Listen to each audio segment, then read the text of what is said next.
साथियों नमस्कार। चलिए शुरू करते हैं। अब हम प्रैक्टिस की इस अगली कड़ी में अब शुरुआत करते हैं हम लोग हिंदी की भी, क्योंकि सीडीपी के साथ साथ हिंदी को भी साथ में ही लेकर चलते हैं।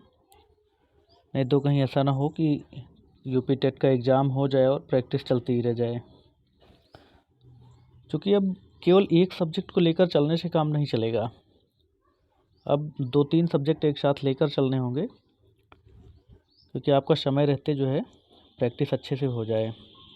तो चलिए आज हम शुरुआत करते हैं हिंदी की। चलिए शुरू करते हैं, ठीक है। जिसमें देखिए पहला क्वेश्चन जो है आपका यह है, निम्न में से किस शब्द की वर्तनी सही है। निम्न में से किस शब्द की वर्तनी सही है। ऑप्शन देखिए, अनुग्रहित, अनुगृहीत, अनग्रहित और अनुग्रहित। इसमें से बताइए कौन से वर्तनी शुद्ध है।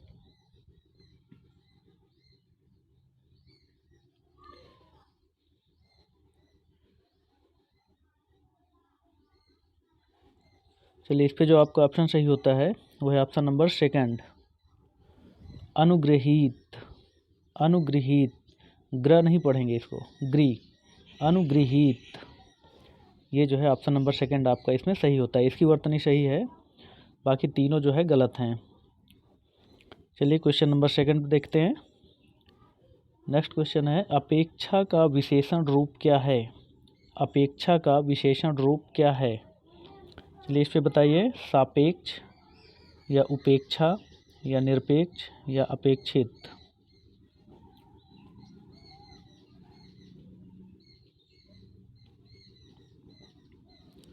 चलिए इस पे जो आपका ऑप्शन सही होता है वो है ऑप्शन नंबर 4, अपेक्षित। अपेक्षा का विशेषण रूप जो है अपेक्षित होगा। चलिए नेक्स्ट क्वेश्चन चलते हैं। श ध्वनि का उच्चारण स्थान क्या है।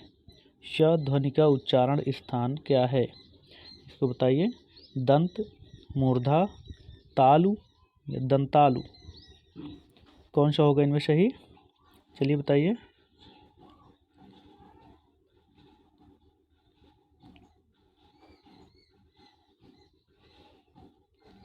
चलिए इस पे जो आपका आंसर सही होता है वो है ऑप्शन नंबर 3, तालु। इसमें जब आप श ध्वनि का उच्चारण करते हैं तो इसमें जो है आपकी जो जिह्वा है वो तालु को स्पर्श करती है, इसलिए इसका जो ऑप्शन सही होता है वो है ऑप्शन नंबर 3, तालु। तालु जो है श ध्वनि का उच्चारण स्थान है। चलिए नेक्स्ट क्वेश्चन चलते हैं। नेक्स्ट क्वेश्चन है, अत्यंत शब्द में प्रयुक्त उपसर्ग है। अत्यंत शब्द में प्रयुक्त उपसर्ग है अत, अ, अत्य और अति। चलिए इस पे विचार करिए कौन सा सही है।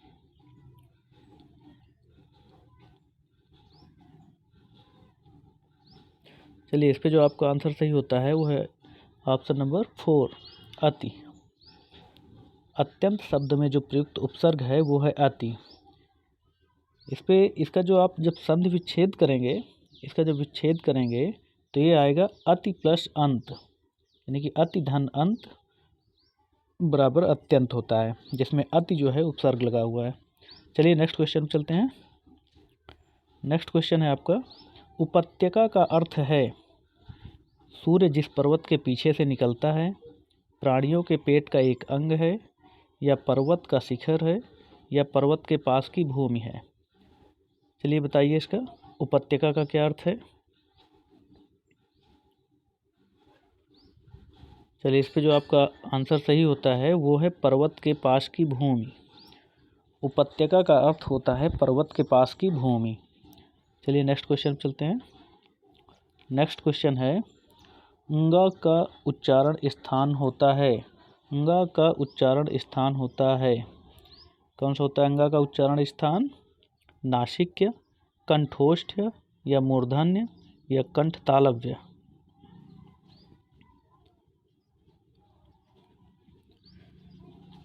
चलिए इस पे जो आपका आंसर सही होता है वो है आपका ऑप्शन नंबर 1, नासिक्य। इसको बोलते समय नाक से आवाज़ निकलती है, इसलिए इसका जो उच्चारण स्थान होगा ंगा, ंगा, का उच्चारण स्थान जो होगा वो नासिक है। चलिए नेक्स्ट क्वेश्चन चलते हैं। 4 गज मलमल में कौन सा विशेषण है? 4 गज मलमल में कौन सा विशेषण है? संख्यावाचक है, गुणवाचक है, या परिमाण बोधक है, या सार्वनामिक है? 37 नंबर पे चलिए। 4 गज मलमल, इसमें बताना है कौन सा विशेषण है।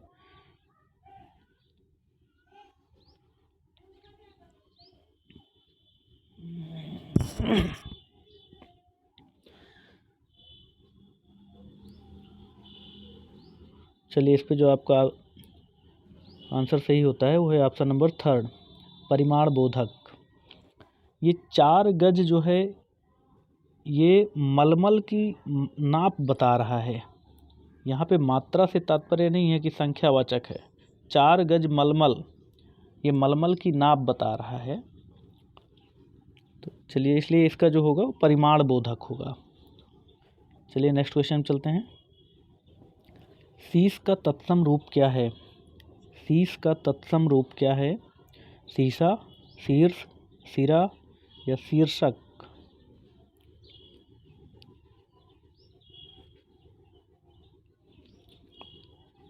चलिए इसका जो आपका ऑप्शन सही होता है वो है ऑप्शन नंबर 2, शीर्ष।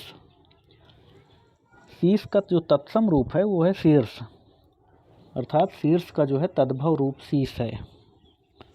चलिए नेक्स्ट क्वेश्चन चलते हैं। चौराहा शब्द में समास है।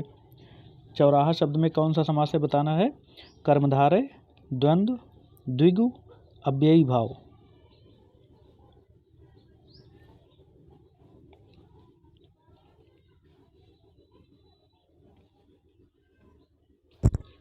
चलिए इस पे जो आपका ऑप्शन सही होता है वो है ऑप्शन नंबर 3, द्विगु। इसमें द्विगु समास है क्योंकि ये संख्यावाची है। इसका प्रथम पद जो है वो इसका एक संख्या को संख्यावाची है, ये इसलिए जो है ये चौराहा द्विगु समास होगा। चलिए नेक्स्ट क्वेश्चन चलते हैं। आँख की किरकिरी होना। आँख की किरकिरी होना का अर्थ है, क्या अर्थ है इसका? आँख की किरकिरी होना अप्रिय लगना, धोखा देना, कष्टदायक होना, या बहुत प्रिय होना?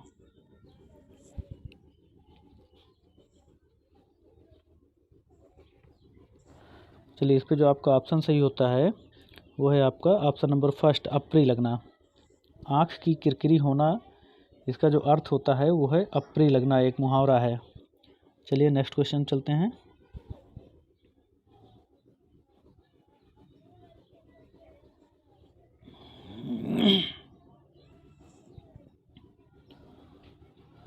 निम्नलिखित में मौखिक अभिव्यक्ति का रूप है। निम्नलिखित में मौखिक अभिव्यक्ति का रूप है शुद्धवर्तनी, सुलेख, श्रुतलेख, या आशु भाषण?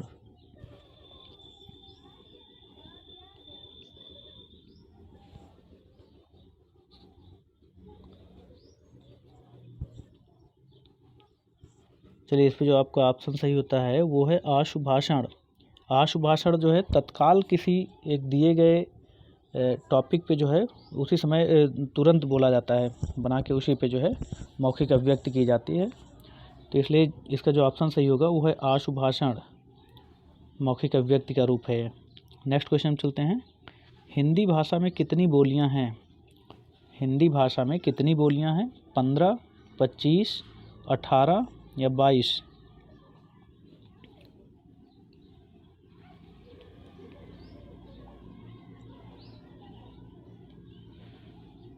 चलिए इसका जो आपका ऑप्शन सही होता है वो है ऑप्शन नंबर 3, 18। हिंदी भाषा में 18 बोलियां हैं। चलिए नेक्स्ट क्वेश्चन चलते हैं। भारतेंदु युग में निकलने वाली पत्रिका युग्म हैं। बताना है इसमें कि भारतेंदु युग में कौन कौन सी पत्रिकाएं निकलती थी। ऑप्शन नंबर 1 है कवि वचन सुधा और हिंदी प्रदीप। ऑप्शन नंबर 2 है सरस्वती और माधुरी। ऑप्शन नंबर 3 है कल्पना और ज्ञानोदय। ऑप्शन नंबर 4 है नवनीत और कादम्बिनी।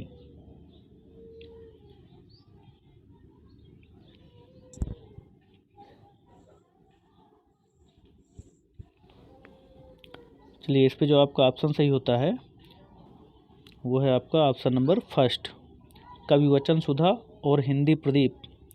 इसमें ये जो कविवचन सुधा है इसके संपादक भारतेंदु जी थे और हिंदी प्रदीप के संपादक जो हैं वो बालकृष्ण भट्ट जी थे।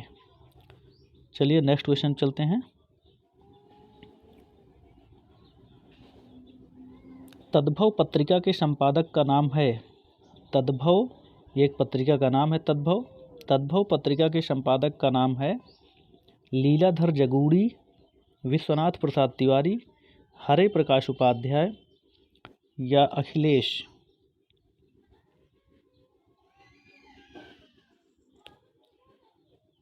चलिए इसका जो आपका आंसर सही होता है वो है ऑप्शन नंबर 4 अखिलेश। तद्भव पत्रिका के संपादक जो हैं वो अखिलेश हैं और यह पत्रिका कहाँ से निकलती है? यह निकलती है लखनऊ से। चलिए नेक्स्ट क्वेश्चन चलते हैं। नेक्स्ट क्वेश्चन है 12 बरस लव कूकर जीवे और 13 लव जिये सियार, यह पंक्ति किसकी है? चलिए बताना है। ऑप्शन देखिए, विद्यापति, चंद बरदाई, नरपतिनाल या जगनिक।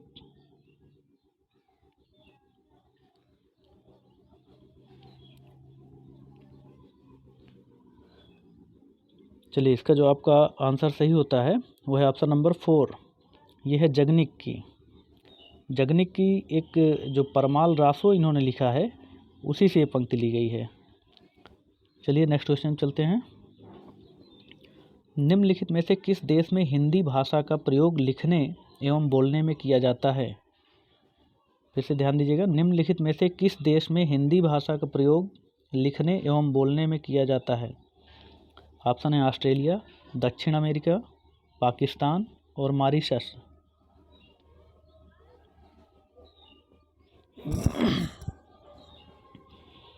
चलिए इसका जो आपका आंसर सही होता है वो है ऑप्शन नंबर 4 मॉरिशस। मॉरिशस में हिंदी भाषा का प्रयोग जो है लिखने और बोलने दोनों में किया जाता है। चलिए नेक्स्ट क्वेश्चन चलते हैं। सूरसागर किस भाषा की रचना है? सूरसागर किस भाषा की रचना है? अवधी, बुंदेली, ब्रज या छत्तीसगढ़ी?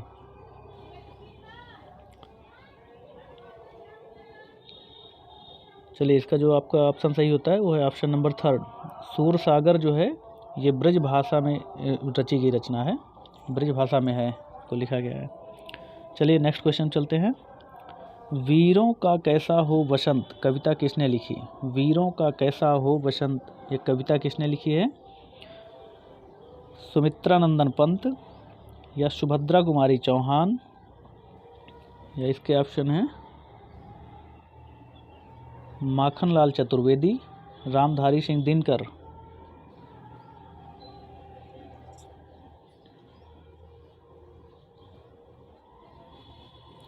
चलिए इसका जो आपका आंसर सही होता है वो है सुभद्रा कुमारी चौहान।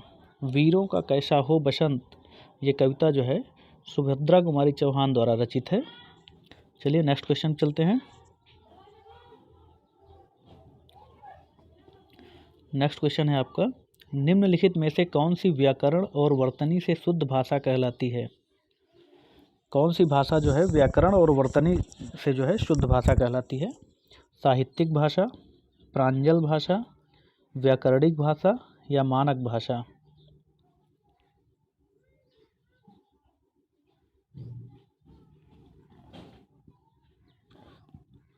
चलिए इस पे जो आपका ऑप्शन सही होता है वो है ऑप्शन नंबर 4 मानक भाषा। व्याकरण और वर्तनी से जो शुद्ध भाषा होती है उसे मानक भाषा कहा जाता है। चलिए नेक्स्ट क्वेश्चन चलते हैं। नेक्स्ट क्वेश्चन है, निम्नलिखित में से कौन सा रासो आल्हा खंड के नाम से प्रसिद्ध है? पृथ्वीराज रासो, खुमान रासो, परमाल रासो या बीसल देव रासो?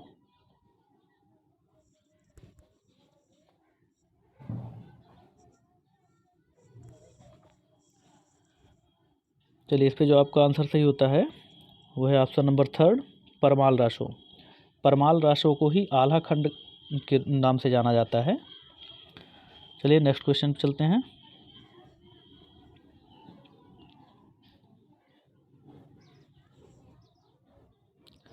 अच्छा, अब यहाँ पर एक पैराग्राफ दिया गया है, पैराग्राफ को पढ़ना है आपको और तब उसके आधार पे उसी के आधार पर फिर आंसर करना है। चलिए पढ़िए इसको ठीक से। आदिम आर्य घुमक्कड़ ही थे, यहाँ से वहाँ वे घूमते ही रहते थे, घूमते भटकते ही वे भारत पहुँचे थे। यदि घुमक्कड़ी का बाना उन्होंने न धारण किया होता, यदि वे एक स्थान पर ही रहते तो आज भारत में उनके वंशज न होते। भगवान बुद्ध घुमक्कड़ थे, भगवान महावीर घुमक्कड़ थे। वर्षा ऋतु के कुछ महीनों को छोड़कर एक स्थान में रहना बुद्ध के वश का नहीं था। 35 वर्ष की आयु में उन्होंने बुद्धत्व प्राप्त किया। 35 वर्ष से 80 वर्ष की आयु तक जब उनकी मृत्यु हुई, 45 वर्ष तक वे निरंतर घूमते ही रहे। अपने आप को समाज सेवा और धर्म प्रचार में लगाए रहे। अपने शिष्यों से उन्होंने कहा था, चरथ भिक्खवे चारिक, हे भिक्षुओं घुमक्कड़ी करो। यद्यपि बुद्ध कभी भारत के बाहर नहीं गए, किंतु उनके शिष्यों ने उनके वचनों को सिर आँखों पर लिया और पूर्व में जापान, उत्तर में मंगोलिया, पश्चिम में मकदूनिया और दक्षिण में बाली द्वीप तक धावा मारा। श्रावण महावीर ने स्वच्छंद विचरण के लिए अपने वस्त्रों तक को त्याग दिया।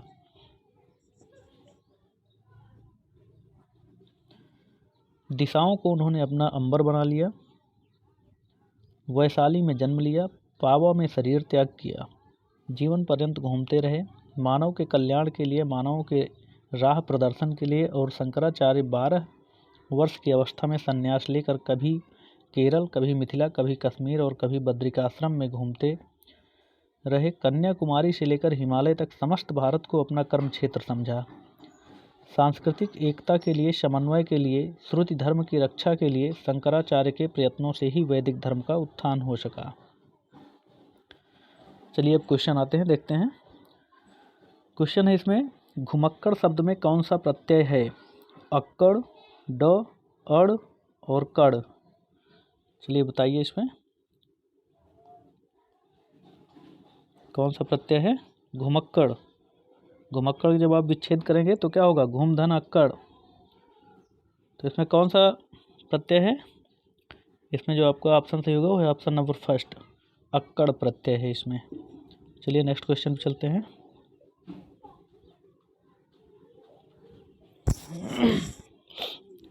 नेक्स्ट क्वेश्चन है, महावीर स्वामी का जन्म कहाँ हुआ था? पावापुरी, वैशाली, कुशीनगर, पारसौली। कहाँ हुआ था? अभी पीछे पढ़ा गया है कहाँ हुआ था महावीर स्वामी का जन्म। इनका जन्म जो हुआ था वो है ऑप्शन नंबर सेकंड सही है, वैशाली में हुआ था। चलिए नेक्स्ट क्वेश्चन देखते हैं। स्वच्छंद में कौन सी संधि है? स्वच्छंद में कौन सी संधि है? ऑप्शन देखिए, विसर्ग, दीर्घ, गुण या व्यंजन।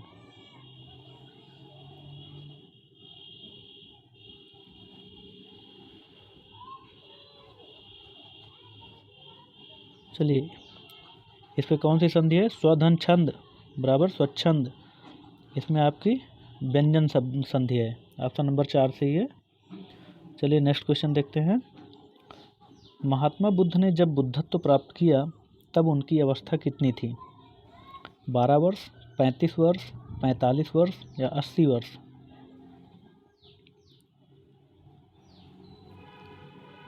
चलिए इस पर जो आपका ऑप्शन सही होता है वो है ऑप्शन नंबर सेकंड, 35 वर्ष।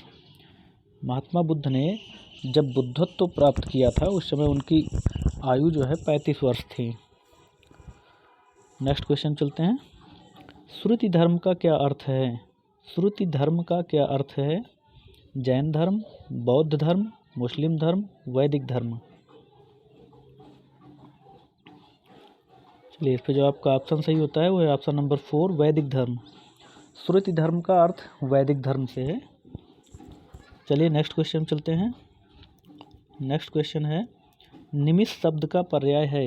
निमिष शब्द का पर्याय है प्रकाश, छिद्र, पूर्ण या क्षण।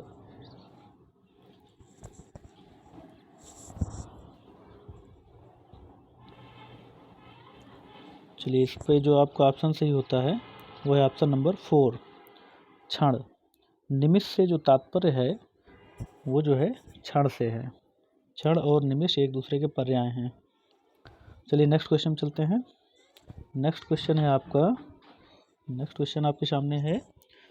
क्वेश्चन है, मुझसे उठा नहीं गया वाक्य में वाच्य है, कौन सा वाच्य है? बताना है आपको। कर्तवाच्य, कर्मवाच्य, भाववाच्य, इनमें से कोई नहीं।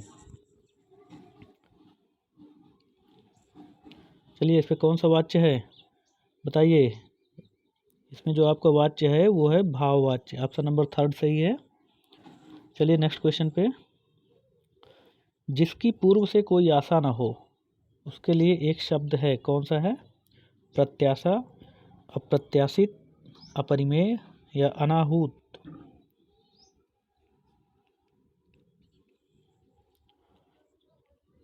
चलिए इस पे जो ऑप्शन सही होता है वो है अप्रत्याशित, सेकंड ऑप्शन। सेकंड ऑप्शन आपका सही है। जिसकी पूर्व से कोई आशा न की गई हो या आशा न हो उसके लिए जो एक शब्द है वो है अप्रत्याशित। अप्रत्याशित मतलब जिसकी पूर्व में कोई आशा न हो, जिसकी पहले से कोई आशा न की गई हो। चलिए नेक्स्ट क्वेश्चन चलते हैं। नेक्स्ट क्वेश्चन है गोधूम शब्द का तद्भव है। गोधूम शब्द का तद्भव है क्या है? गेहूँ, गाय, गोबर, गोधन।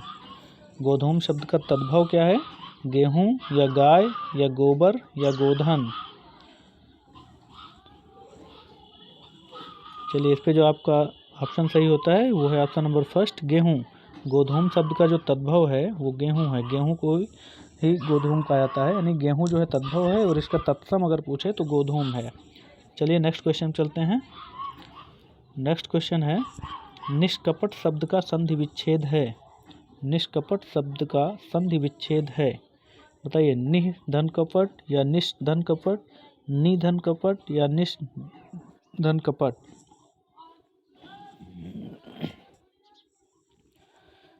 चलिए इसका जो आपका ऑप्शन सही होता है वो है ऑप्शन नंबर फर्स्ट, निः धन कपट। निष्कपट शब्द का जो संधि विच्छेद है वो होगा पहला, निः धन कपट। निः धन कपट बराबर निष्कपट। चलिए आज के 30 क्वेश्चन कंप्लीट हुए हिंदी के। आप सब लोगों को देखने के लिए धन्यवाद। चलिए थैंक यू।